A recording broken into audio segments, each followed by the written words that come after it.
Alors, Shabbat Shalom à tout le monde. Tout d'abord, on voudrait souhaiter un grand Mazal Tov à Madame Dahan.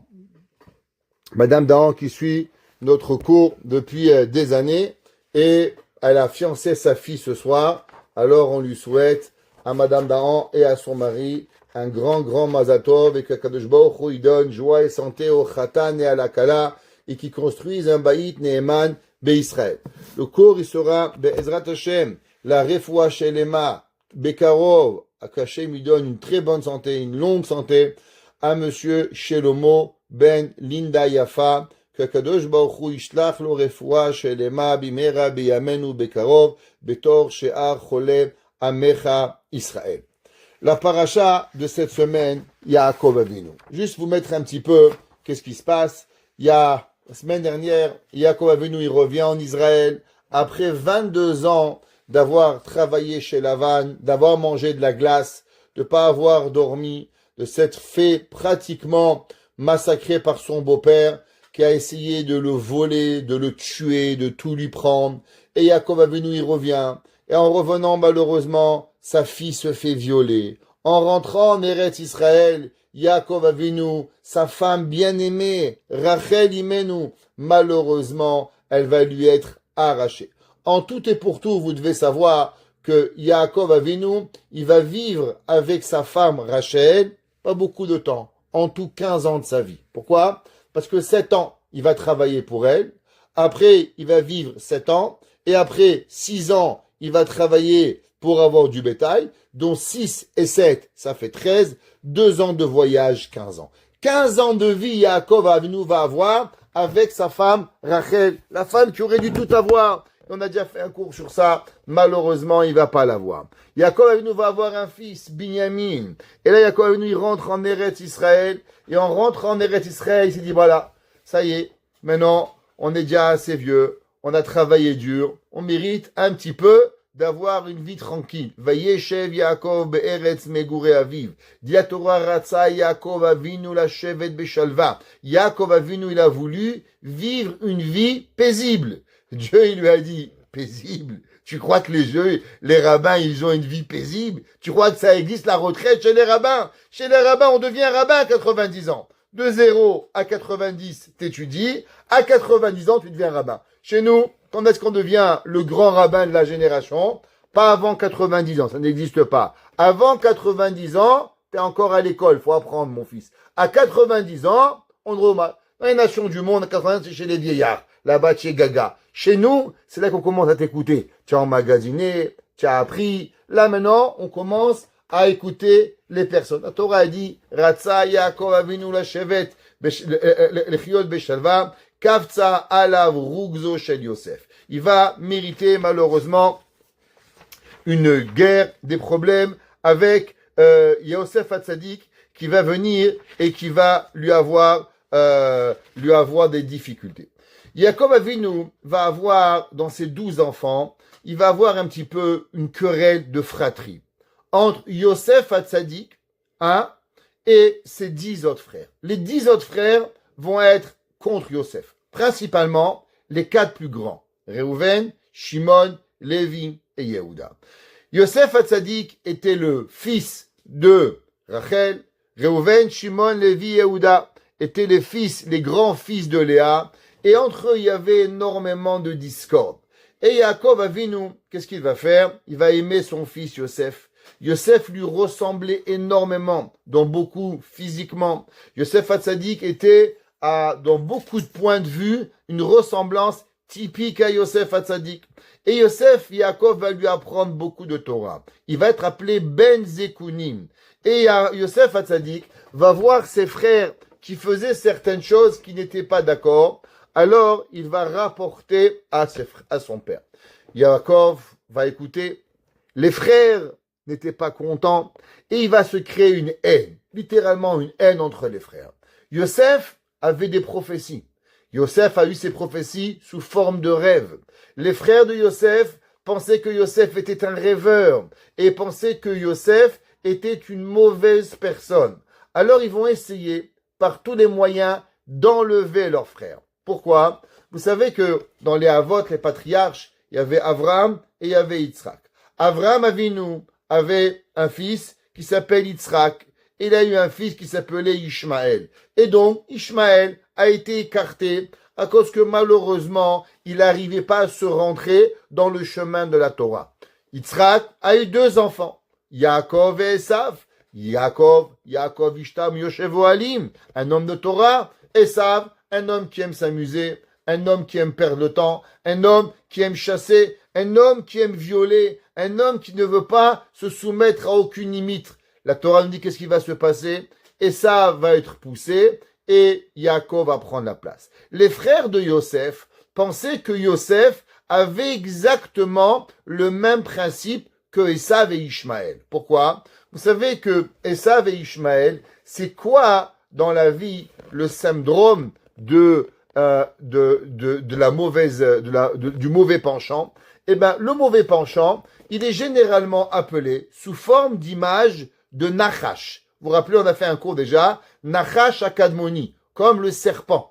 Par exemple, Adam Arishon. Adam Arishon, vous savez, qui c'est qui l'a tenté? Eh bien, c'est le serpent. Le serpent, il est une image par rapport à un homme, par rapport à un concept, par rapport à une femme, par rapport à quelque chose qui va essayer de vous éloigner de la volonté d'Akadosh Baruch Hu.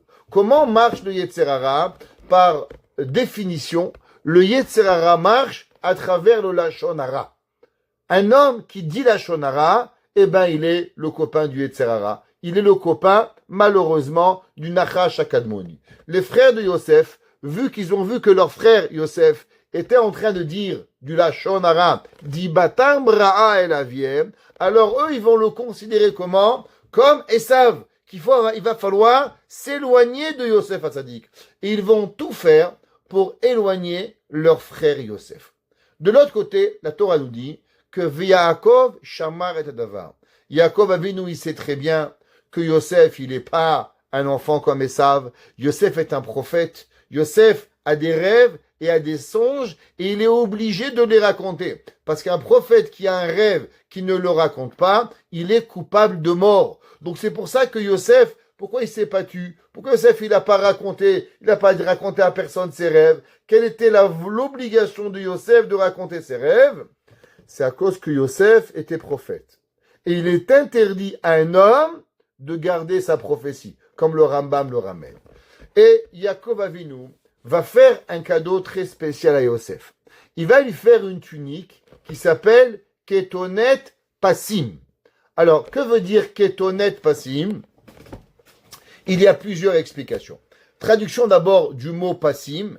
Passim veut dire des traits en hébreu. Passe. Alors, Rachamim nous disent qu'il lui a créé une tunique colorée avec blanc, rouge, vert, jaune, violet. Une tunique colorée. C'est juste une des raisons que vous savez que le soir de Pessah, pourquoi il y en a qui ont l'habitude de s'habiller en blanc? Pourquoi le soir du Seder, il y en a qui ont coutume, les Ashkenazim, les Chassidim, certains Marocains mettre une djellaba blanche. Le soir de Pessah, on met pas d'habit de couleur. Parce qu'on sait qu'en vérité, quelle est la raison pourquoi on s'est retrouvé en Égypte? On s'est retrouvé en Égypte à cause de la vente de Yosef. Et qu'est-ce qui a créé la vente de Yosef? À cause que Yaakov avait donné à son fils une tunique colorée.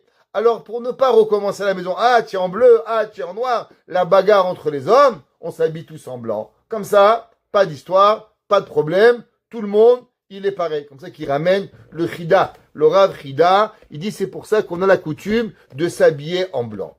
Mais vous allez voir dans les commentateurs, il ramène plusieurs explications quelle était véritablement la Ketonet Passim. Pourquoi il a appelé ça Ketonet Passim?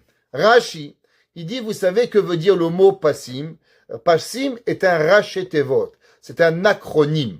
Alors, comment on écrit le mot Passim? P, Samer, Yud, Mem, 4 lettres, Passim. Et il dit, Rashi, que chacun des lettres va représenter une épreuve dans la vie de Yosef. Et Yaakov Avinu, par prophétie, va lui créer quelque chose pour l'aider à faciliter les épreuves qui vont lui avoir. Par exemple, quelle a été la première plus grande des épreuves qu'il a eu Yosef, qui commence avec un P, P Potiphar. Tout le monde connaît l'histoire. Yosef va être vendu avec Madame Potiphar, chez Monsieur Potiphar. Madame Potiphar va s'amouracher de Yosef. Elle va demander à Yosef de vouloir faire un avera, un péché, des mœurs interdits d'après la Torah avec lui. Elle va l'attraper et elle va vouloir le forcer. Yosef va laisser son habit chez elle et il va partir. Cela, Yosef, va lui coûter que malheureusement, il va devoir aller en prison pendant 7 années. Après certains 12 ans, Yosef va être en prison à cause qu'il s'est sauvé. Mais Yosef va surmonter l'épreuve de Madame Potiphar. Chachamim nous disent, rappelez-vous ça, qu'au moment où Yosef Hatzadik, il va aller chez Madame Potiphar, d'après certains, Yosef avait même eu une tentation de faire un péché avec Madame Potiphar. Et il était parti à l'intention de faire un péché avec Madame Potiphar, mais au moment où il va rentrer, qu'est-ce qu'il va voir? Il va voir l'effigie de son père. Il va voir la figure de Yaakov Avinu. Et il va voir aussi le pectoral du Kohen. Et il va voir les 12 pierres, Reuven, Shimon, Lévi, Yehuda, Issachar, les 12 pierres briller. Et il va voir la pierre de Yosef éteinte. Et là, il va dire, waouh, si je faute avec Madame Potiphar, j'aurai pas la lumière dans l'habit du Kohen. Alors Yosef, il va quitter Madame Potiphar et il va se sauver. Intéressant. Quel est le rapport entre l'effigie de Yaakov Avinu avec le pectoral du Kohen que Aaron mettait et que Yosef Hatzadik, Yaakov lui a donné la tunique de Ketonet Passim. La deuxième lettre, Samer. Samer, c'est un rond pour ceux qui savent, comme un cercle. Le Samer, c'est l'épreuve des Socharim. Vous savez que Yosef a été vendu à plusieurs reprises. Il a été donné d'abord à des vendeurs d'esclaves. Après, ces vendeurs d'esclaves, ils vont le vendre à d'autres vendeurs d'esclaves. Et je ne sais pas si vous imaginez ce que ça veut dire. En tout cas, moi, j'imagine pas, parce qu'on l'a jamais vu. Je ne sais pas ce que ça veut dire.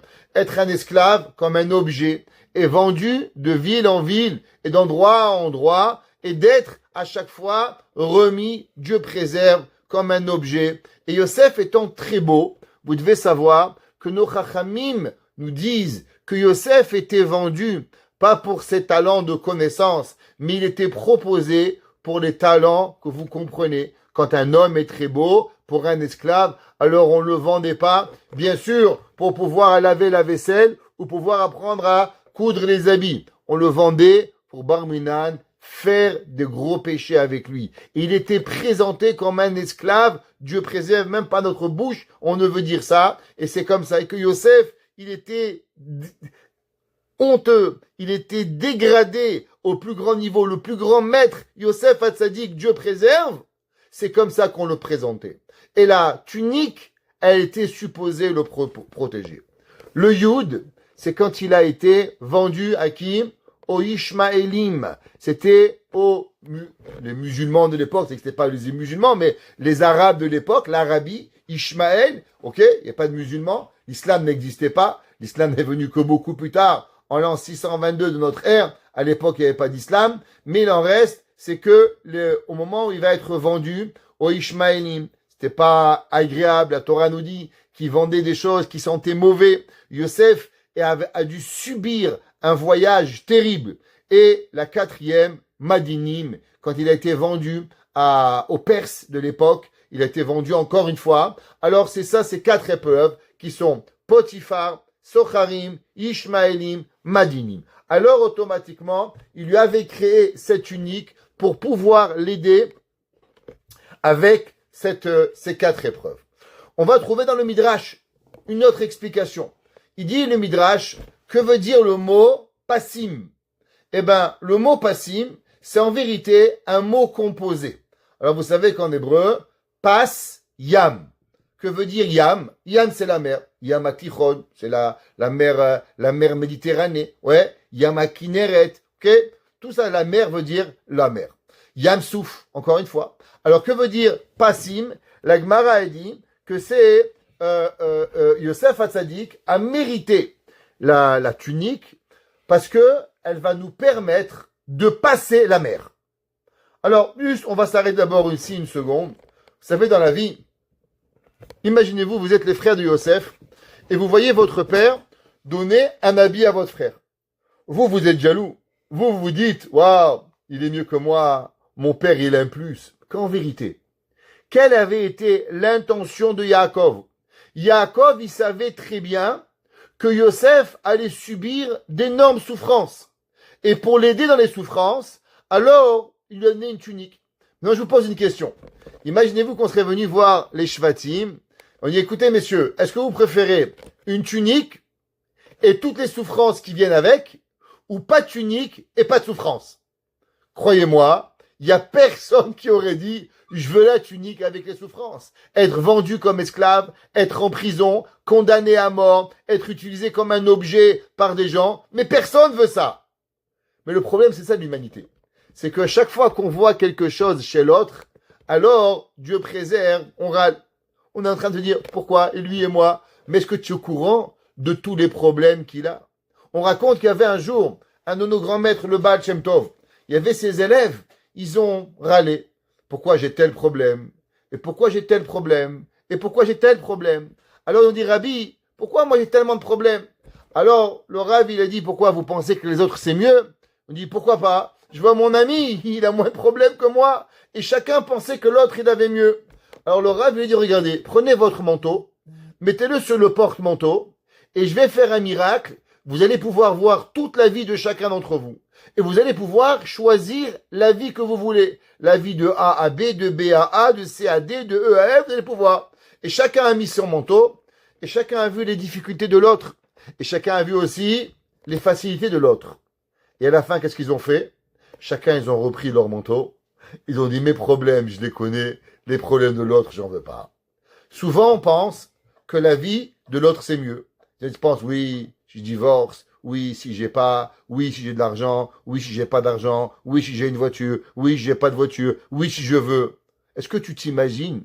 Des fois, il vaut mieux avoir ton problème de shalom bayit, ton problème d'éducation, ton problème de ton mari, ton problème de ta femme, ton problème de travail, que d'autres problèmes que tu peux pas avoir. Dieu préserve la santé, la mort, la vie. On peut même pas imaginer. Mais l'homme, il s'arrête seulement au tipi du iceberg. Combien elle a coûté la tunique, juste que vous sachiez, de plus de Yosef? Elle a coûté $2 de plus, 2 zouz, 2 petits dollars. Toute cette haine pour 2 petites pièces qui avaient rien. Qu'est-ce qu'ils vont faire, les frères de Yosef? Ils vont vendre leurs frères. Et qu'est-ce qu'ils vont acheter avec ça? Ils vont aller acheter des chaussures. Rien de grand. Yosef était tellement mort de peur dans le trou. Chachamim nous disent, quand il va ressortir, il va être vert et que même les vendeurs d'esclaves ne le voulaient pas. Pourquoi? À cause qu'il avait tellement la peur sur le visage qu'il était rien. Et on s'est bagarré pour 2 sous. Et c'est une des raisons. Dans le chant de Chad Gadia, quand on chante à Pessah, et qu'est-ce qu'on dit? Chad Gadia, des avin abba betrezouzé, qu'on a été vendu, la petite brebis, à 2 sous. C'est quoi? C'est trezouzé, c'est 2 zouzim, ça représente les 2 zouz qu'on a vendu Yosef à Tzadik, à travers, pour 2 sous de plus, d'avoir sa tunique. Maintenant, le Midrash nous dit, qu'est-ce que ça veut dire que Yosef a été vendu pour pouvoir passer la mer? Alors vous savez que c'est marqué dans la Torah au moment où on a ouvert la mer Rouge. La Torah dit comme ça, Vayar, la mer elle a vu, Hayam Ra'a Vayanos, il dit le David Amel dans Teilim, Hayam, la mer, Ra'a, elle a vu, Vayanos, et elle s'est sauvée. Qu'est-ce que ça veut dire? Le Midrash, il explique qu'au moment où le peuple juif est arrivé devant la mer, Dieu, il dit à la mer, mer, ouvre-toi, le peuple juif doit passer. Et là, la mer, elle dit, non, moi, je ne m'ouvre pas. Il dit, mais attention, on avait fait une condition préalable à ta construction, que quand il viendrait le temps que le peuple juif sortirait d'Égypte, tu devras t'ouvrir. Et là, la mère a dit, c'est vrai, mais tu m'avais jamais dit qu'ils seraient idolâtres. Et malheureusement, aujourd'hui, ils sont au 49e degré d'idolâtrie, alors je refuse de m'ouvrir. Et là, Yaakov, Moshe Rabbeinu, avait sur ses épaules le tombeau de Yosef. Et au moment où Moshe Rabbeinu, il arrive, il se met devant la mer avec le tombeau de Yosef, alors la Torah nous dit, Hayam, la mer, Ra'a, elle a vu, Vayanos, elle s'est sauvée. Qu'est-ce qu'elle a vu? elle a vu le tombeau de Yosef. Pourquoi? Vous vous rappelez que je vais vous expliquer que Yosef Hatzadik, qu'est-ce qui s'est passé? Quand Madame Potiphar lui a attrapé l'habit, c'est marqué Vayanos Vayetse Achutza. Et il s'est sauvé. Dilag Midrash, qu'est-ce qu'elle a vu, qu'est-ce qu'elle a vu la mère? Elle a vu celui qui s'est sauvé. Par le mérite de Yosef qui s'est sauvé de la mère, qui s'est sauvé de Madame Potiphar, alors la mère, elle est partie. Alors intéressant, encore une fois, ça veut dire nous on pense que l'habit a été un cadeau extraordinaire, mais en vérité, c'était pour protéger une tentation terrible de Yosef Hatzadik avec Madame Potiphar, et par rapport à ça, Yosef, il va être sauvé. Maintenant, on va avancer un petit peu dans l'histoire, parce que pour comprendre, c'est important. Yosef Hatzadik va être vendu par ses frères. Au moment où il va être vendu, bien sûr, vous savez que Yaakov Avinu, il va revenir, les frères de Yosef vont devoir rentrer à la maison. Et quand ils vont devoir rentrer à la maison, la première question qu'ils vont devoir faire face, c'est à Yaakov Avinu, qui va leur demander, il est où votre frère? Qu'est-ce qui s'est passé? Je vous ai envoyé Yosef. Alors les frères, ils se réfléchissent, qu'est-ce qu'on va faire? Qu'est-ce qu'ils font?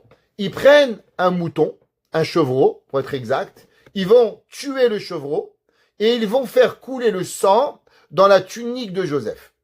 Et ils vont la présenter à Yaakov, et ils vont dire, Yaakov Avinu, est-ce que c'est la tunique de ton fils, oui ou non? Et Yosef a dit qu'il va dire, oui, je le reconnais, c'est mon fils, il est mort. La question, elle est un petit peu bizarre. D'abord, si la tunique, elle était spéciale, elle avait une tunique qui était rayée, alors pourquoi cette tunique, ils ont demandé, Hakerana reconnaît-la? Bien sûr qu'il la reconnaît. C'est quoi la question? Maintenant, si vous vérifiez les versets que je vais vous lire, il y a a priori quelque chose qu'on ne comprend pas. Et je vais vous lire pourquoi. La Torah dit comme ça, Vaï, et ce fut, Kacher ba Yosef el Echav. Yosef arrive vers ses frères, ils sont à Shechem, et Yosef arrive vers eux. Vayavshitu et Yosef et kutanto. Et ils vont déshabiller Yosef de sa tunique. Et la Torah dit, quelle tunique? Et ketonet hapasim.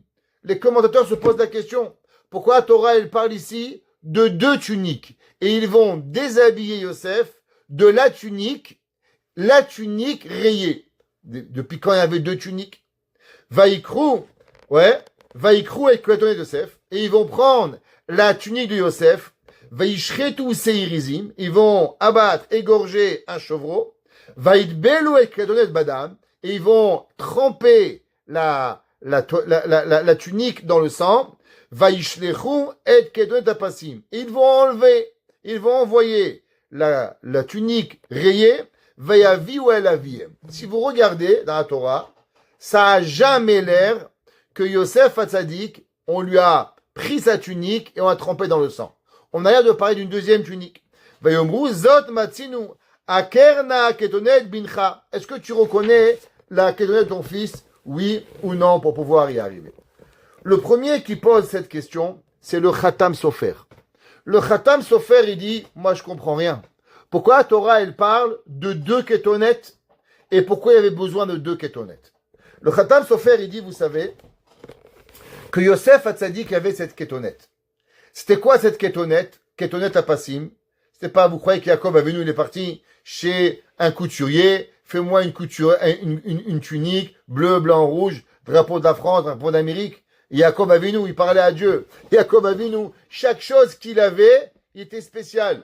Vous savez, il y avait un jour un grand maître chassidique. On lui a demandé, est-ce que tu te rappelles, dans ta vie antérieure, qu'est-ce que tu étais? Il dit oui. Il dit, qu'est-ce que tu étais avant de devenir un grand maître d'Israël? C'était le rabbi de Tzanz, que vous devez savoir. Il a dit, vous savez qu'est-ce que j'étais? Un mouton chez Yaakov Avinu. Ça veut dire que même le mouton chez Yaakov, il avait une neshama incroyable. Et vous pensez qu'Yaakov Avinu, il est parti chez le couturier du coin, fais-moi une tunique, il a mis à Yosef. Il dit le Khatam Sofer. Il dit que Yaakov Avinu, il a créé une tunique à travers des noms de Dieu très spéciaux. Quel nom de Dieu?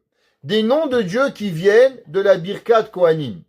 Vous savez qu'il y a 4 noms de Dieu qui viennent quand un homme il fait Birkat Kohanim. 4 grands noms de Dieu qui proviennent. Alors, on ne peut pas tous vous les dire parce que ce n'est pas permis, mais un des noms de Dieu, il s'appelle Passim.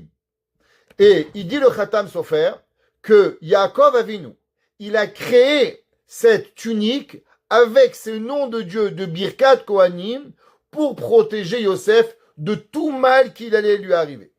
C'est pour ça que Yosef Hatzadik, il pouvait se promener dans le désert, il pouvait se promener où il voulait, rien pouvait lui arriver. Pourquoi?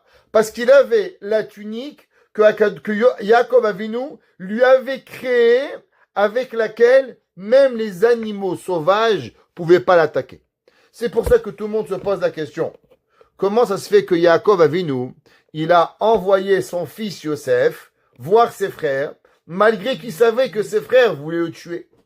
La réponse, c'est que Yaakov, il savait que personne pouvait toucher la tunique de Yosef. La tunique de Yosef était intouchable. Si un homme, il aurait touché, il se serait électrocuté. Il pouvait pas la toucher.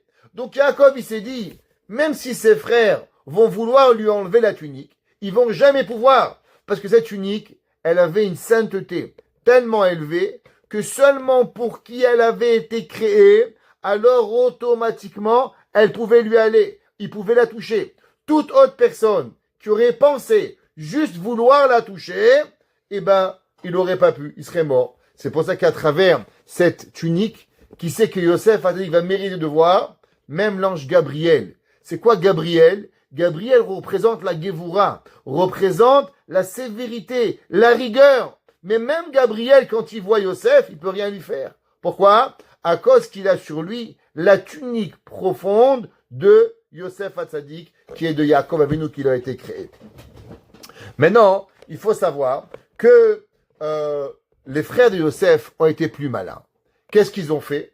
Au moment de vouloir lui enlever la tunique, ils savaient très bien qu'ils ne pouvaient pas lui enlever juste la tunique de Yosef. Alors Yosef mettait sous sa tunique une deuxième tunique. Une tunique pour se protéger du froid. Et par-dessus, il mettait la tunique qui a été la tunique de Yaakov. C'est pour ça que la Torah nous dit, quand ils vont le déshabiller, qu'est-ce qu'ils font? Lisez bien le verset. Le passouk qui dit, chapitre 37, verset 23. Lisez avec moi. Vaï ka'asher ba Yosef. Et ce fut quand ils sont arrivés, il est arrivé Yosef. El Echav. Vayav shitu. Et ils ont déshabillé et Yosef, et kutanto, sa tunique. C'est pas écrit la tunique qui était rayée. La Torah dit après, et ketonet apasim. Dit le Khatam Sofer, pourquoi? Parce qu'en vérité, il y avait 2 tuniques. S'ils avaient juste touché la tunique de Yosef, il serait mort. Ils ne pouvaient pas l'enlever. Impossible.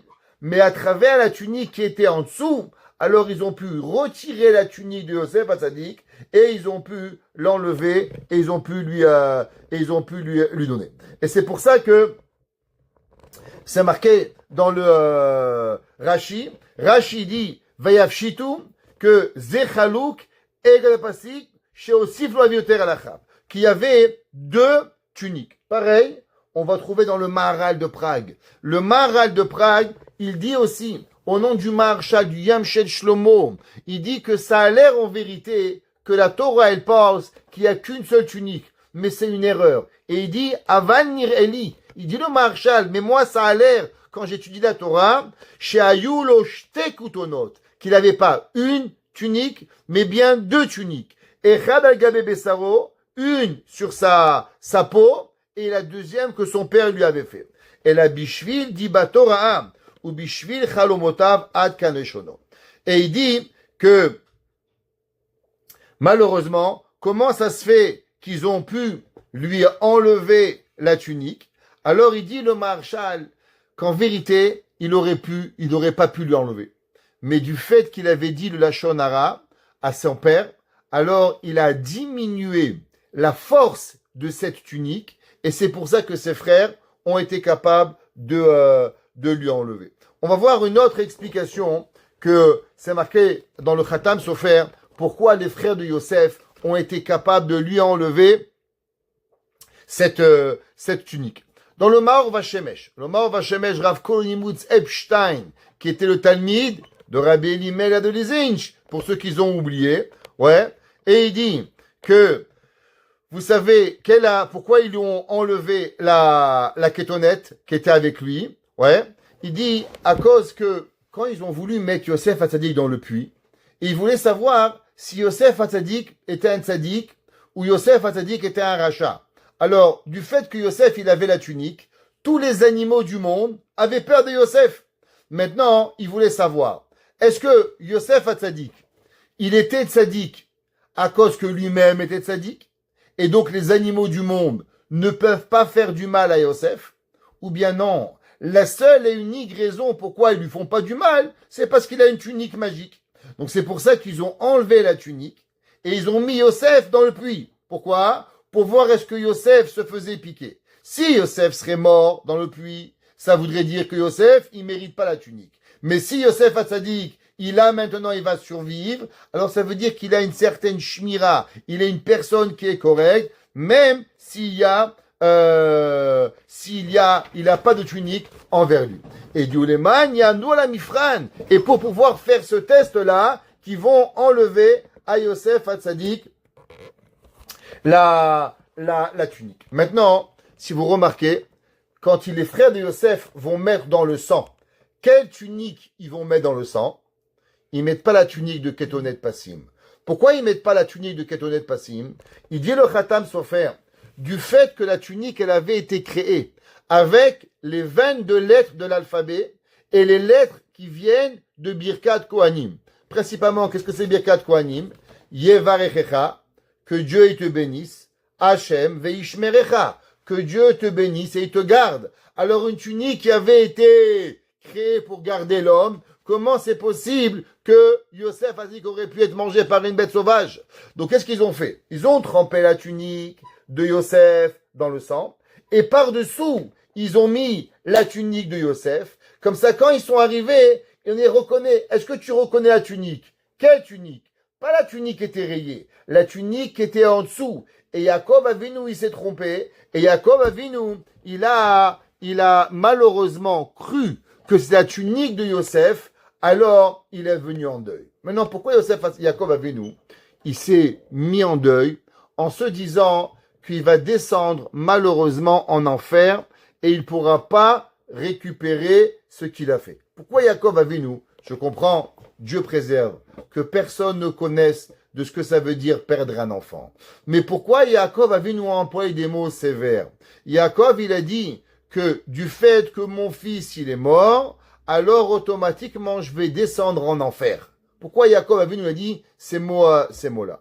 Chachamim m'explique et ils disent qui ered el beni evel sheola, à cause que Yaakov il a pensé que si j'avais véritablement créé cette tunique qui était au niveau que je devais la créer, qui a été une tunique tellement protectrice, alors aucun animal n'aurait pu la manger. Et même ses frères, ils auraient pu ne pas l'enlever. Alors, du fait que les frères, ils l'ont enlevé, ou du fait qu'un animal a pu la toucher, ça voudrait dire que Yosef Hatzadik n'a pas été protégé par moi. Et du fait que j'ai pas pu protéger mon fils, ça veut dire que c'est moi l'erreur. C'est pas mon fils l'erreur. Tout le monde connaît cette fameuse histoire de Madame Zilberstein. Je vous l'ai racontée souvent, mais je vous la raconte de nouveau. Il y avait un jour un homme qui s'appelait le Rav Yitzhak Zilberstein, qui est le gendre de Rav Eliashiv.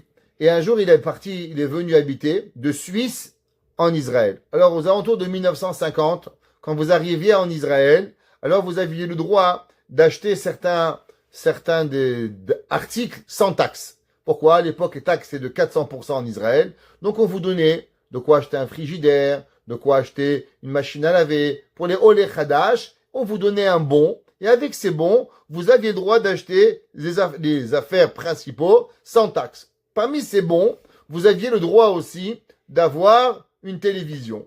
Alors, une des voisines de Madame Zilberstein, elle va la voir, elle lui dit « Bonjour madame, je vois que vous êtes religieuse et sûrement que vous n'allez pas acheter une télévision. Est-ce que peut-être vous voulez me vendre votre bon pour acheter une télévision ?» Ce qui n'était pas légal de faire, bien sûr. Et elle demande de lui vendre ce bon. Alors Madame Zilberstein a dit, je vais voir. Et quand son mari rentre, son mari la trouve en train de pleurer. Et elle dit, pourquoi tu pleures? Elle lui dit, à cause que on m'a demandé de revendre mon bon, que ce bon-là, avec quoi on pourrait acheter une télévision. En un mot, on m'a demandé d'être malhonnête. Alors le Rav, il lui dit, mais alors pourquoi tu pleures? C'est la madame qui est malhonnête. C'est pas toi qui est pas malhonnête. Et la madame Zilberstein, Zichona Livracha, elle dit, tu as raison. Mais je te pose une question. Si mon père, le Rav Eliashiv, était venu à Cholon, est-ce que tu crois que les gens lui auraient demandé de faire quelque chose d'illégal? Mon père, il a une tellement prestance de Torah que tout le monde aurait eu honte de lui demander de faire de l'illégalité. Et si quelqu'un, il m'a demandé d'être illégal, c'est que je représente pas assez la Torah. Ça veut dire que comment on voit le monde? Un homme, quand on vient, on vous demande, tu veux acheter de la drogue? Pourquoi il vient chez toi? Tu sais pourquoi? Parce que tu as l'air d'un camé, mon frère. Moi, on n'a jamais me demandé si je veux acheter de la drogue, parce que j'ai pas l'air d'un camé. Un gars, il vient chez vous, il vous demande, tu veux faire un traloued? C'est parce que la personne, elle ressemble à un traloued. Mais une personne qui dégage l'honnêteté, personne va venir chez elle. Yaakov Avinu, à la place de blâmer le lion, à la place de blâmer le loup-garou, à la place de blâmer je sais pas qui aurait mangé Yosef, Yaakov Avinu, il a dit, si mon fils n'a pas été protégé, c'est ma faute. C'est ma faute à moi que j'ai pas été protégé. Je voudrais vous raconter aujourd'hui, ce soir, une histoire extraordinaire, qui vaut la peine d'être écoutée. Elle est un peu longue, mais elle a été écrite il y a 2 semaines par l'auteur, et j'ai toutes les preuves de cette histoire, et je l'ai reçue de mon cher ami Thierry Seban, qui est à Natania, à côté de Natania, qui m'a envoyé l'histoire. Alors on lui fait un petit coucou de Montréal, et je vais vous raconter une histoire magnifique. On est en 1929. On est en Pologne, et en Pologne, à l'époque, les soldats étaient pris, malheureusement, pour plusieurs années en guerre. Plusieurs années, on prenait les enfants, et on les prenait à la guerre, entre 5 et 15 ans. Et généralement, quand ils finissaient leur service militaire, ils étaient des animaux. S'ils revenaient, oubliaient la Torah, oubliaient tout, ils se rappelaient de rien. Il y avait un jeune juif qui a été pris pendant 5 ans à l'armée polonaise. Et il a été mis de forêt en forêt, d'endroit en endroit. Et en l'an 1929, il arrive dans une forêt à côté de la ville de Radin. La ville de Radin, là-bas, il est placé avec son campement et il rencontre des gens et il rencontre un vieil homme, un vieux juif. Que ce vieux juif, il ramasse des bouts de bois et il fait des paquets de bouts de bois. Alors ce soldat qui était juif, il va le voir et dit, monsieur, vous voulez de l'aide à ramasser le bois? Il dit, ça me ferait plaisir, j'apprécierais. Alors le soldat, qui avait rien à faire, il ramasse avec lui du bout de bois et il lui crée des bundles de bois et il les remet à ce vieux monsieur. Ce vieux monsieur lui demande, combien je te dois? Et le soldat répond, non, j'aimerais une bracha à la place. Ouais, bracha. De quoi tu veux une bracha? Il dit, j'aimerais rentrer en vie à la maison. Vous savez, la guerre, c'est dangereux, on peut mourir. Faites-moi une bracha, que je finis mon service militaire en vie et que je puisse rentrer à ma famille avec tous mes membres. Alors le vieux monsieur lui dit, c'est tout, je vais te faire une meilleure bracha. Une bracha que tu reviennes en vie, une bracha que tu te maries, et une bracha que tu auras un enfant sage en Torah, Talmid Chacham. Alors le papa dit, mais le monsieur, le soldat, remercie le rabbin et il part. Bien sûr, vous comprenez que à travers les années, ce monsieur, il a été libéré et malheureusement, en 1939, il a été envoyé à Auschwitz. Il a été envoyé au début de la guerre 1939. Il a été envoyé à Auschwitz. Ce monsieur va se sauver d'Auschwitz à 3 reprises. Vous savez que généralement, quand on se sauvait du camp, quand on était ramené dans les camps, eh ben on était automatiquement fusillé devant tout le monde. Pourquoi? Pour donner l'exemple que quand on se sauve, on est fusillé. Par miracle, ce monsieur va se sauver 3 fois. Et une des raisons pourquoi il arrivait à se sauver, c'est que durant la guerre, les 5 ans de guerre, il avait été basé dans la forêt d'Auschwitz. Donc il connaissait tous les recoins de la forêt. Et à chaque fois, on le ramenait, et à chaque fois, il se sauvait. En 1944, ce monsieur, il va être envoyé, vous savez que les Allemands avaient un projet d'inonder l'Amérique de faux billets et d'inonder l'Angleterre de faux billets. Pourquoi? Afin de faire baisser l'économie et de façon à créer une panique économique générale en Angleterre et aux États-Unis. Qui a travaillé sur ce projet?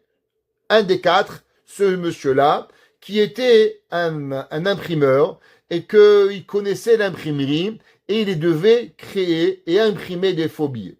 Bien sûr, le plan était de fabriquer des faux billets et après de tuer ces quatre juifs-là. Baruch Hashem, la guerre était terminée, il n'a pas été exécuté. En 1945, il arrive à Paris. Et là, il cherche sa femme où il avait été marié et ça va lui prendre 1 an de récupérer sa femme. Et il va chercher tout Paris. Et à la fin, il va retrouver son épouse. En 1946, il va avoir une fille. Et en 1950, il va avoir un garçon. Ce garçon-là, qui était là, et ce monsieur, vivait une vie juive traditionnelle. Rien de très spécial. À la prière, un peu Shabbat, mais rien d'extraordinaire. En tout cas, pas du tout extrême religieux. Le garçon qui était né en 1950, en 1966, il s'est rapproché du monde Lubavitch, du monde Chabad. Alors vous savez que chez les Lubavitch, il y a une grande yeshiva à Paris qui s'appelle la yeshiva de Brunois. Et chez les Lubavitch, on fête l'anniversaire. C'est une des fêtes importantes où on se souhaite bon anniversaire. À l'époque, le rabbi était rabbi, alors on envoyait même une lettre au rabbi pour son anniversaire. Ce garçon-là, il a été pris de Torah, il voulait aller à la yeshiva. Il rêvait d'aller à la yeshiva. Mais bien sûr, son père était hors de question qu'il l'envoie à la yeshiva. Il voulait pas l'envoyer à la yeshiva, pour lui, hors de question. Alors, le Rav Azimov, ceux qui connaissent Moulay Azimov, lui dit, on va envoyer une lettre au Rabbi Lubavitch, la lettre que j'ai en main propre, la copie de la lettre, si vous voulez, je peux vous l'envoyer. Et il lui dit, voilà, ce garçon, il veut aller à la yeshiva, c'est son anniversaire. Alors, le rabbi lui répond, Mazal Tov, pour ton anniversaire de 16 ans, fais attention à la maison de manger kasher et va à la yeshiva d'Aix-les-Bains. Qui était bizarre. Pourquoi le rabbi de Lubavitch enverrait un homme à la yeshiva d'Aix-les-Bains? Ceux qui savent un petit peu, les Lubavitch, ce sont des chassidim. La yeshiva d'Aix-les-Bains était des litaïm, pas très chassidiques. Donc dans les cours, généralement, Chabad et litaï, ça marche pas ensemble. Ouais, c'est comme Bassar Bechalav, ça c'est kasher l'un de l'autre, mais on se respecte, mais on se mélange pas. Lubavitch d'un côté et lituanien de l'autre. Et le rabbi écrit de sa main propre, Aix-les-Bains, qui demande à envoyer. Le garçon, il dit, moi, je veux pas aller à Aix-les-Bains, moi, je veux aller à Brunois. Et bien sûr, le Rav Azimov lui dit, écoute, nous, on est des chassidim. Quand le rabbi dit, on discute pas. Un rabbi dit Aix-les-Bains, c'est Aix-les-Bains, il n'y a pas autre choix. Non, on écrit notre lettre, il dit, on n'écrit rien du tout. Aix-les-Bains, c'est Aix-les-Bains. On appelle le Rav Freikin, on lui demande, voilà, on voudrait envoyer un élève. Et le Rav lui demande, est-ce que le papa est d'accord? Pourquoi c'est le rabbin qui m'appelle? Alors on lui dit, non, le papa ne veut pas qu'il va à la yeshiva. Alors le Rav Freikin est direct et il dit, en aucun cas je prendrai l'élève. Le papa va me faire des problèmes. Il n'a pas 18 ans. Je veux pas être accusé de détournement de mineurs. Je refuse l'enfant. La communauté Lubavitch appelle le Rav Freikin et met beaucoup de pression pour que l'enfant va à la yeshiva d'Aix-les-Bains. La maman accepte et lui prépare même une valise, lui prépare des gâteaux et l'enfant va et arrive à la yeshiva d'Aix-les-Bains. Quand il arrive à la yeshiva d'Aix-les-Bains, il a, après quelques jours, qui c'est qui arrive à la yeshiva en furie? Le père. Et le père, il crie en polonais et il hurle, vous m'avez volé mon fils, je vais aller à la police, je vais porter plainte contre vous, vous allez voir ce qui va vous arriver, je vais fermer la place, et il hurle contre le Rav Freikin. Le Rav Freikin, d'un calme, il le regarde, et il lui répond en polonais, peut-être qu'on devrait aller parler au bureau, les élèves n'ont pas à nous entendre parler de cela, viens, on va au bureau. Le monsieur, il a vu qu'on lui parlait en polonais, comme ça il s'est calmé un petit peu, et il rentre dans le bureau du Rav. Dans le bureau du Rav, on entend un boum. Bam! Plus rien. pas de sang. 15 minutes plus tard, on voit le papa qui ressort avec le Rav et il lui dit « Tu peux étudier à la yeshiva d'Aix-les-Bains ». Et ils partent, sans explication. L'élève, il va voir le Rav et le Rav lui dit « Tu veux sûrement savoir qu'est-ce qui s'est passé ?» Il dit « Je crois que oui, j'aimerais bien savoir qu'est-ce qui est arrivé. » Il dit « Regarde, ton papa, il est rentré dans mon bureau en furie, en colère. Et quand il est rentré, il a vu dans mon bureau, il y avait la photo du Chafetz Chaim. Et là, il me demande, c'est qui ce vieux monsieur? Je lui dis, c'est mon maître, le Chafetz Chaim. Et il lui demande, mais dans quelle région il habitait, ton Rav? Il dit, mon Rav, il habitait dans la région de Radin, en Pologne, en Lituanie. Il dit, est-ce qu'en 1929, il était encore vivant? Je lui dis, bien sûr, il était encore vivant. Il habitait en Lituanie jusqu'en 1933. Alors il lui a dit, alors mon fils pourra étudier à la yeshiva. Il dit pourquoi? Il dit d'abord, le boom que tu as entendu, c'est que ton père, il s'est évanoui. Et il lui a raconté l'histoire. Qu'en 1929, quand il avait vu le vieux monsieur, qui lui a donné la bracha, qui resterait en vie, qui se marierait, et qu'il aurait un enfant Talmid Chacham, c'était le Chafetz Chaim. Et il lui a dit, les 2 premières brachot se sont accomplies. J'ai été sauvé à 3 reprises de la mort des nazis. Je me suis marié. Et maintenant, la 3e bracha, d'avoir un enfant Talmid Chacham, tu veux que je l'accomplisse pas? Alors ici, dans cette place-là, c'est là que mon fils va devenir un Talmid Chacham. Et c'est comme ça que le père, il est parti. Est-ce que vous imaginez comment un Rav en Amérique, le Rabbi de Lubavitch, un jeune, il lui écrit, il sait ce qui s'est passé en 1929, où il envoie la yeshiva d'Aix-les-Bains. La Torah, elle est un monde à part. La Torah, nos chachamim, sont pas quelque chose que nous on comprend. Nous on voit une histoire, Ketonet Passim, une tunique, elle est là, elle est partie, il a donné. Ça c'est des histoires. La Torah, elle a une profondeur beaucoup plus grande. La Torah, elle a une compréhension, quelque chose qu'on peut pas imaginer. Chaque détail dans la Torah, il nous touche. La Gemara est dit dans Masechet Shabbat que vous savez qu'un père devrait jamais faire de différence avec son fils. Par exemple, il achète un chapeau à $10, achète un autre à $10. Pas toi 10 et l'autre 20.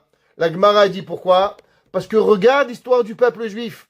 Pourquoi le peuple juif a été malheureusement exilé pendant 210 ans en Égypte? À cause que Yaakov Avinu, il a donné une tunique avec 2 slaïm, 2 pièces à Yosef plus. Il dit le Sar Shalom. Vous vous demandez pourquoi la tunique de Yosef, elle n'a pas protégé Yosef. Pourquoi la tunique? Parce que dans la Torah, vous savez, on avait parlé une fois dans un cours, si vous vous rappelez, dans le cours du Emet. Vous pouvez retrouver dans le cours du Emet, on avait dit vérité est égale à 100% vérité. 99% vérité s'appelle un mensonge. Le mensonge est 100% vérité. S'il y a 99,9 vérité, 1% de mensonge, alors ça s'appelle un mensonge. Ça s'appelle pas une vérité. Je sais pas si je vous ai déjà raconté l'histoire du lion. Il y avait un jour un lion qui avait dans un zoo. Et dans un zoo, il y avait un lion. Et un jour, le lion, il est mort. Et alors, on cherchait un nouveau lion. Ça coûtait très cher, un lion. Alors, qu'est-ce qu'on a fait? On a cherché un lion, on n'a pas trouvé. On a mis un job, cherche lion. Alors, il y avait un homme, il s'est déguisé en lion tous les jours. Et il jouait le lion. Tous les jours, il faisait waouh, waouh, il criait le lion. Et c'était magnifique. Il y avait un homme, il adorait ce lion. Tous les jours, il mangeait une glace devant le lion. Tous les jours, il kiffait le lion. Il était là, il achetait des tickets tous les jours pour voir le lion. Mais à la fin, un jour, quand on a venu servir à manger au lion, le lion, il a craqué. Qu'est-ce qu'il a dit? Il a dit merci. Alors il a commencé à faire un scandale. Mais c'est pas un lion! C'est rien! C'est un homme! Vous m'avez volé! Pendant des années, je suis venu voir un lion! Alors au directeur du zoo, je comprends pas. Pourquoi tu fais un scandale? Ça fait des années que tu kiffes. Pour un petit mot, tu en fais un scandale. Il dit, mais un petit mot, ça n'existe pas un lion qui parle. À partir du moment où il a dit un mot, c'est plus un lion, alors ça veut dire que c'est faux. Il dit, mais tu fais un scandale pour un mot. Il dit, mais ce mot, il veut tout dire. Ils disent, Rachamim, la vérité c'est quoi? La vérité c'est pas 99%. La vérité, c'est 100%. À partir du moment où il y a un mensonge, c'est plus la vérité. Un lion qui vous dit bonjour, il n'est pas un lion. Il a pu faker, il a pu inventer que c'est un lion, mais il n'est pas un lion. Il dit le Sar Shalom, vous savez pourquoi Yaakov Avinu, il a pu avoir les plus grandes intentions, il a pu faire quelque chose d'incroyable, mais pourquoi Yaakov Avinu, il ne va pas mériter que sa tunique va protéger son fils Yosef comme il devait, du fait qu'il a créé sa tunique et que sa tunique, elle a créé de la jalousie. Ça veut dire que même tu utilises la plus grande des kabbales, Yaakov Avinu. Yaakov Avinu, il représente Adam Arishon. Tu vas faire les plus grands secrets kabbalistiques. Mais si dans tes secrets kabbalistiques, tu oublies les midot, les traits de caractère, tu crées une compétition entre tes deux enfants, eh ben ta meilleure intention va pas marcher. Ton intention, qu'est-ce qu'elle va faire? Ton intention, elle va venir et elle va permettre aux frères de Yosef de pouvoir l'enlever et il va arriver. Maintenant, Madame Potiphar, vous vous rappelez, qu'est-ce qu'elle va faire? Elle va vouloir enlever l'habit de Yosef. Pourquoi Madame Potiphar va vouloir enlever l'habit de Yosef? Chachamim nous disent, à cause qu'en vérité, Yosef Hatzadik, qu'est-ce qu'il aurait dû avoir? Yosef a dit qu'il aurait dû avoir l'habit de son père. Vous vous rappelez? Ketonet Passim. C'est quoi le P de Passim? P de Passim, c'est Potiphar. Mais du fait que Madame Potiphar, du fait que Yosef, n'avait pas l'habit de son père, alors c'est pour ça que Madame Potiphar, elle a pu l'attraper à Yosef Hatzadik. Alors comment Yosef Hatzadik, il a été capable de se sauver? Chachamim, ils nous disent, vous savez qu'est-ce qui s'est passé? Au moment où les frères de Yosef, ils ont pris la tunique, alors ils l'ont rendue à Yaakov. Yaakov, en gardant cette tunique, il va la garder chez lui, alors il va continuer à protéger son fils. C'est pour ça que Yosef Hatzadik, au moment où il va rentrer chez Madame Potiphar, qu'est-ce qu'il va voir? Il va voir l'effigie de son père. Pourquoi il va voir l'effigie de son père? Parce que Yaakov Avinu, il représente véritablement quoi? La sainteté. Yaakov représente ce qui est la personne, l'humain le plus pur du monde. Qu'est-ce que Yaakov Avinu, il a donné? Qui était Yaakov? Vous savez que Yaakov, il a récupéré l'habit de Esav. Alors on va remettre un peu l'histoire. Vous savez que Dieu a donné un habit à Adam Arishon. Adam Arishon a donné un habit à son fils Caïn. Par la suite, il a été volé. Nimrod l'a volé et Abraham Avinu l'a récupéré. Après, il est allé chez Yitzhak. Yitzhak l'a donné à Esav. Rivka l'a donné à Yaakov. Et Yaakov l'a donné à qui? À Yosef. Quel était cet habit? Quel était cet habit? Il dit le Zohar, vous savez c'était quoi l'habit? L'habit du Kohen Gadol. L'habit du grand prêtre. C'était ça l'habit qu'il y avait chez Adam Arishon. Alors vous vous rappelez, qu'est-ce que je vous ai dit? Qu'au moment où Yosef Hatzadik, il a rentré chez Madame Potiphar, il a vu l'effigie de son père, et il a vu sa pierre qui était éteinte. Quel est le rapport avec le pectoral? Bien sûr. Parce que l'habit que Yosef il avait, était en vérité d'après le Zohar quoi? Était l'habit du Kohen Gadol. Et maintenant, Yaakov Avinu, il avait en sa possession l'habit, et c'est pour ça que l'habit du Kohen Gadol, le pectoral qui avait toutes les pierres dessus, qui représentait tous les animaux, qui représente tous les noms de Dieu, qui représente toute la création du monde, c'est pour ça que Yaakov Avinu a donné ça à Yosef, pour que Yosef il soit capable de surmonter toutes les épreuves. Mais qu'est-ce qui s'est passé? On lui a pris. Quand on lui a pris, quand Yaakov il a gardé, alors Yaakov Avinu, il est venu et il a continué à prier à travers cet habit pour que Yosef il soit protégé. Et c'est pour ça que Yosef Hatzadik, il a vu son père Yaakov dans l'effigie. Et qu'est-ce qu'il a vu aussi? Le pectoral du Kohen. Parce que l'habit de Yaakov était l'habit de Kohen Gadol. Maintenant, je vous pose une question. Pourquoi Dieu il a laissé faire ça? Après tout, vous savez que Dieu, si un homme il vous frappe, alors moi, la Torah a dit que celui qui vous frappe, il doit être puni, mais la claque, vous la méritez. Ça veut dire qu'après tout, personne ne reçoit une claque, personne ne reçoit rien sans avoir véritablement mérité. Ça veut dire, quand le chien il te mord, tu mérites ta douleur. Le chien, il est seulement un objet. Quand un homme, il te fait du mal, ne crois pas que tu vas te débarrasser. Tu vas te débarrasser de ton mari, tu auras un autre. Tu vas te débarrasser de ton fils, tu auras un autre. Dans la vie, chaque douleur que l'on a, on mérite. C'est comme ça la vie. Il y en a qui ont des beaux-frères, qui ont des voyous. Il y en a qui ont des belles-sœurs, il y en a qui ont des sœurs. Chacun de nous, il a un paquet. Il y en a qui ont les deux, malheureusement. Chacun de nous, il a notre paquet pour pouvoir y arriver. Maintenant, quelle est la raison pourquoi Dieu, il a laissé qu'on enlève la tunique de Yosef? Alors écoutez cela. C'est marqué dans le Zohar. Vous savez qu'en Égypte, il y avait à peu près, à sa grandeur du peuple juif, il y avait 30 millions de juifs, minimum. J'ai déjà fait le calcul. Pourquoi 30 millions?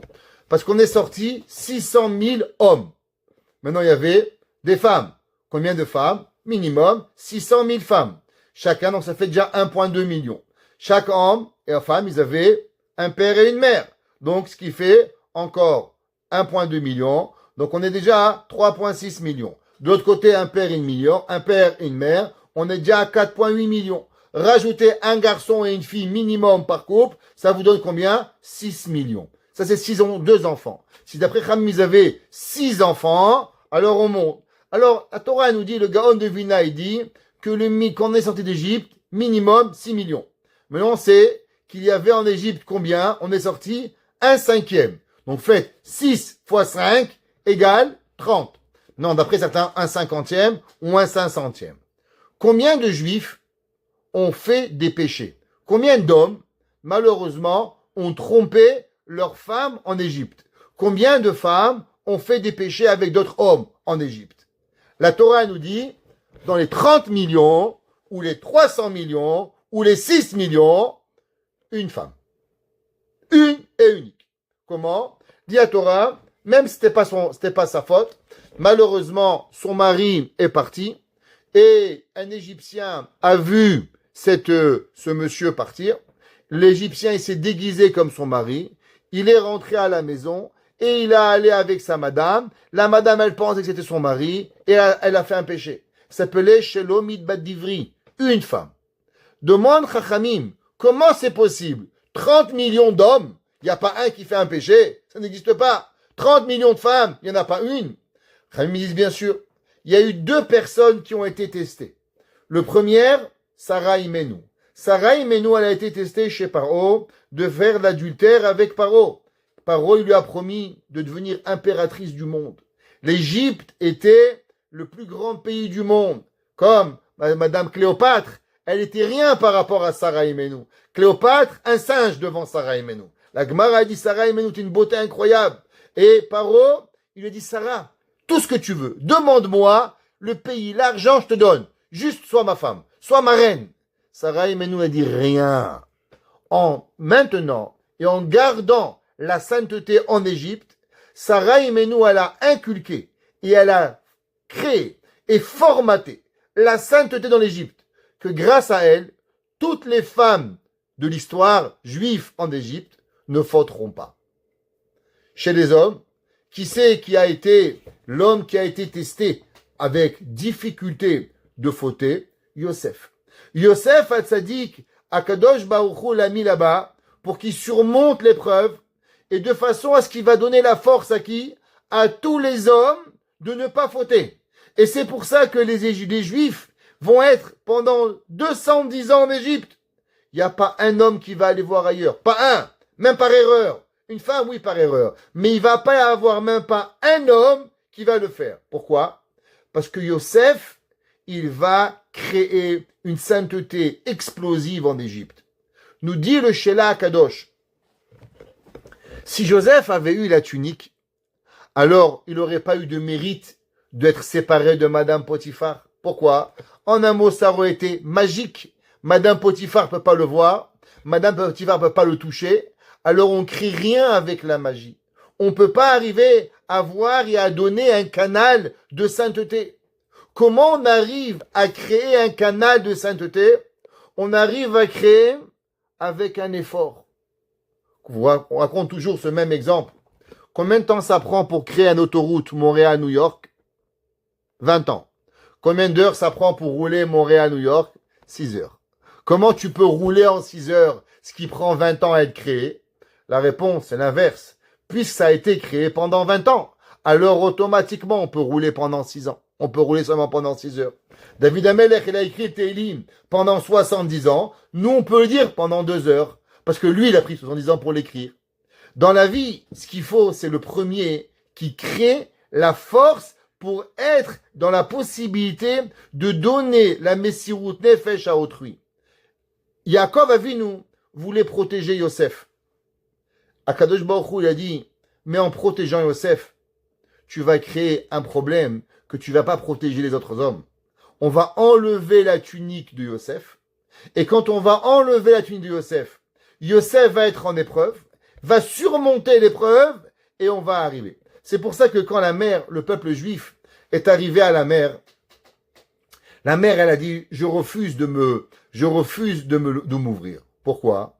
Parce que la mère, elle a dit, vous savez, une des choses que les poissons ne font pas, la Torah a dit que les poissons ne trompent pas leurs conjoints. Vous savez, dans les poissons, il y a beaucoup de poissons qui ont qu'une femme. Prenez les orques, par exemple. Ils ont un mâle, une femelle. La Torah a dit, le poisson est très tsanoua. Il n'a pas de relation devant tout le monde. Il est dans la mer. Personne ne voit rien. La tseniout est extraordinaire chez les animaux, chez les poissons.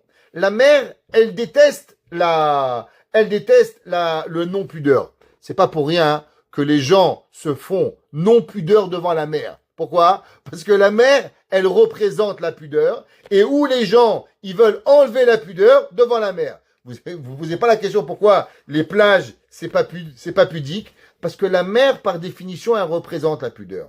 Alors la mer, quand elle a vu le peuple juif, elle a dit, c'est impossible, 210 ans d'esclavage, qu'il n'y a pas un homme qui a trompé sa femme, il n'y a pas un homme qui n'a pas fait une avéra, il n'y a pas possible qu'il y avait une femme qui n'a pas fait une avéra avec un autre homme. Je refuse de m'ouvrir devant eux. Qu'est-ce que Dieu lui a fait montrer? Yosef. Quand elle a vu la mère que Yosef ne s'est pas servi de la tunique, mais Yosef, il s'est servi de sa volonté, de sainteté, de kedusha, de vouloir être à 100%. Hayam Ra'a. La mère, elle a compris pourquoi Kadosh Baruch Hu, il a enlevé la tunique de Yosef, et pour que Yosef, il implante en Égypte la sainteté, alors automatiquement, il y avait possibilité à ce que tous les hommes du peuple juif restent dans la sainteté. Alors Vayanos, la mère aussi, elle s'est enlevée. Ça veut dire qu'on voit comment Kadosh Baruch Hu, il a créé un monde. On peut avoir la volonté, on peut avoir la kedusha, mais pourtant quand on doit créer, on peut pas. Au contraire, on terminera avec un jour le Stapler. Un homme, il est venu le voir, il lui dit, Rabbi, est-ce que je peux avoir une bracha pour que mon fils il soit tzaddik? Il lui a dit, on ne peut pas avoir une bracha pour un enfant tzaddik. Pour être un enfant tzaddik, il faut devenir tzaddik. Il faut prier, il faut faire. Si on ne fait pas, on n'a pas. Le Rav Moshe Steinbuch, son père avait demandé à Rabbi Elchanan Wasserman de lui faire une bracha. Rabbi Elchanan Wasserman lui avait dit pareil. On ne peut pas faire une bracha pour être tzaddik. Tzaddik, c'est pas une bracha. C'est l'effort qui nous amène à devenir tzaddik. Yaakov Avinu avait créé une tunique magique qui protégeait Yaakov Avinu, Yosef Tzaddik, de toutes les épreuves. Les épreuves de ses frères, les épreuves de Potiphar, les épreuves de l'Égypte. Akadosh Baruch Hu, il dit, est-ce que tu crois que c'est ça la vie? Est-ce que la vie, c'est de venir et d'être protégé? La vie, c'est pas ça. La vie, c'est d'être dans la difficulté, de surmonter la difficulté, de prier à Hachem, alors tu as une récompense à quelque chose. Mais si l'homme, alors on va pas arriver. Et c'est pour ça que vous allez voir que très intéressant, la Ketonet Passim, quand moi j'avais écrit la Torah, où j'avais été Yaakov Avinu, imaginez-vous, vous arrivez après des années, et on vous dit, votre fils, il est vivant. Vous lui ramenez pas la tunique que vous lui avez fait? Le plus beau cadeau? Comment ça se fait que Yaakov Avinu, il ramène pas à Yosef la tunique? Le super cadeau? La réponse, c'est qu'Yaakov, il a compris qu'en vérité, la tunique, elle n'était pas nécessaire. Vous savez qu'est-ce qui était nécessaire? C'était la Torah qui lui a enseigné. Rachid dit que ça veut dire ki ben zekuni moulo, parce qu'il lui apprenait la Torah. Et en vérité, qu'est-ce qui a protégé Yaakov Avinu? Yosef Hatzadik, pardon. C'est pas une tunique magique. la seule et une chose qui nous protège, c'est l'étude de la Torah. Ki ben zekuni mulo. Quand l'homme il étudie, l'homme il était protégé. C'est pour ça que la Torah a dit Kiner mitzvah vetorah or.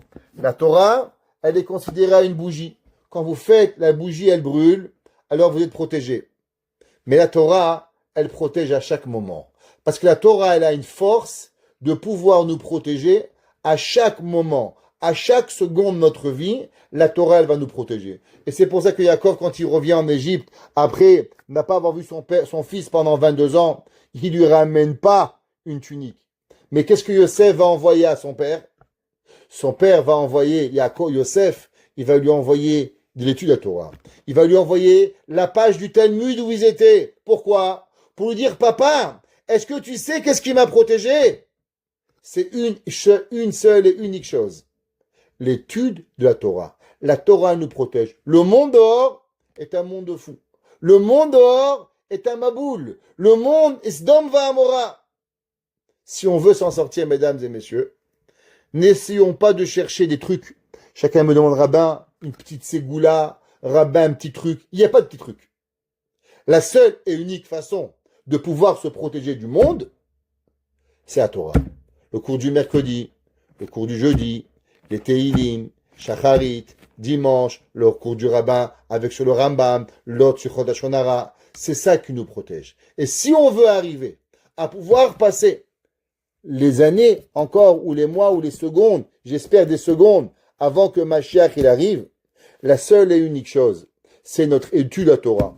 Arrêtons de chercher et de pourchasser des trucs qui vont nous aider, mais gardons la Torah, qui hem chayenu v'orech yamenu, uvahem nege yomam valayla, baruch anay leolam, amen ve'amen.